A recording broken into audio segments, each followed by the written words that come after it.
The remaining Allied forces in Europe are confined to Dunkirk. Their story is told from the perspective of three distinct timelines: air, land, and sea. In the air, a squadron of 3 Royal Air Force pilots work around the clock to stop the German Luftwaffe from strafing Allied soldiers on the ground.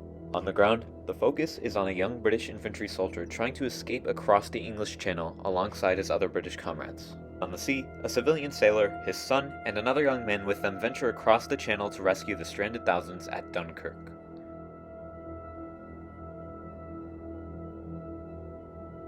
Dunkirk is the highest-grossing World War II film in history, making $526 million worldwide. It was nominated for 8 Academy Awards, and critics widely considered it to be the best war film of the century. Christopher Nolan is a superb director, and Dunkirk is a superb film, which shows it. Attention to detail. His use of cinematography in the air, land, and sea was cause for widespread praise, being nominated for Best Picture in 2017, and the film ended up receiving 3 Oscars: Best Sound Editing, Best Sound Mixing, and Best Film Editing. This doesn't go to say that the film hasn't received criticism, however. A sort of discrepancy between film admirers and history admirers began to emerge in late 2017, as captivated audiences flocked to YouTube channels run by history buffs, which began covering the film. Many issues began stripping the paint away from Christopher Nolan's grandiose masterpiece. Due to Nolan's lack of sympathy for CGI, many issues arise in terms of historical accuracies, such as Dunkirk's setting, which was shot at Dunkirk, however displays at Dunkirk, which is not destroyed and has plenty of 1970s architecture in it.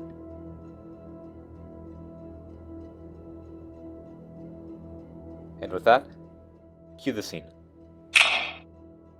A beautiful, wide landscape shot provides a view of the scenic and constantly changing clouds over Dunkirk. This shot provides a parallel to the constantly changing status quo of war. In spite of the relative calm, as shown by the unpredictable nature of war films, we can only assume the worst is yet to come.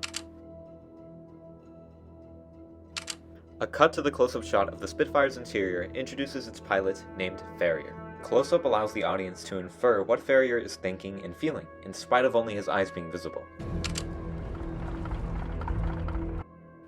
The shot in first person, pointed toward the exterior, reveals its engine abruptly stops turning, like a clock halts ticking when it no longer has time left to count. The audience is suddenly in the shoes of a stranded pilot with no time or options left.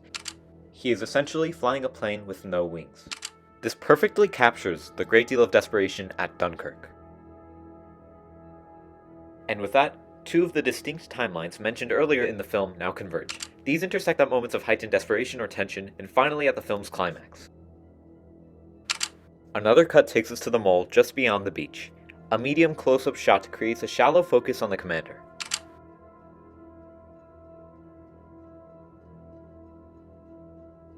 The camera then moves behind the commander, giving us an over-the-shoulder shot of the passing Spitfire.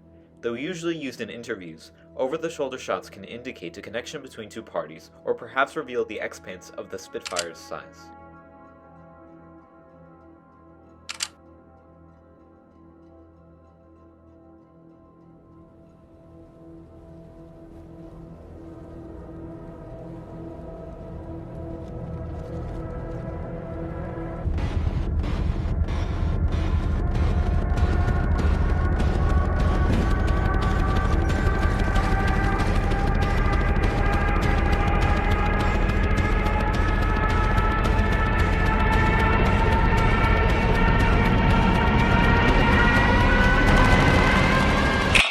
Hans Zimmer masterfully invokes rising tension by using a rising chord referred to as a Shepard reset glissando, which is seemingly endless because the third and lowest pitch in the scale is introduced at a near invisible volume, while the most defined upper pitch is rising, however dissipating in volume. The middle pitch continues at the same volume until it becomes the upper pitch. The lower pitch thus replaces the place of the middle pitch, introducing a new lower pitch, and so on.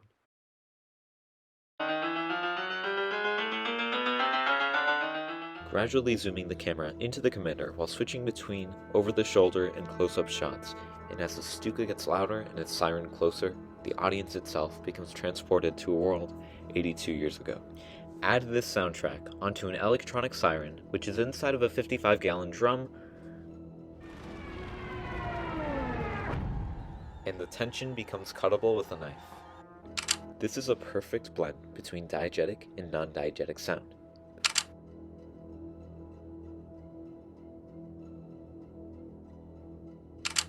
Nolan makes use of high-key lighting while focusing on the commander in order to display a show of hope and optimism.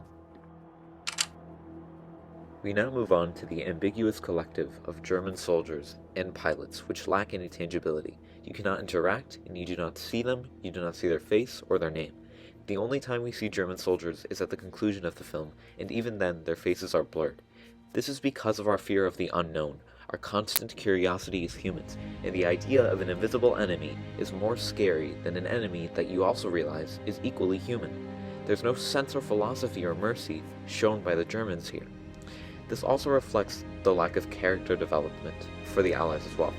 The characters we follow are completely ambiguous, and the only thing that grants them a sense of humanity are their names.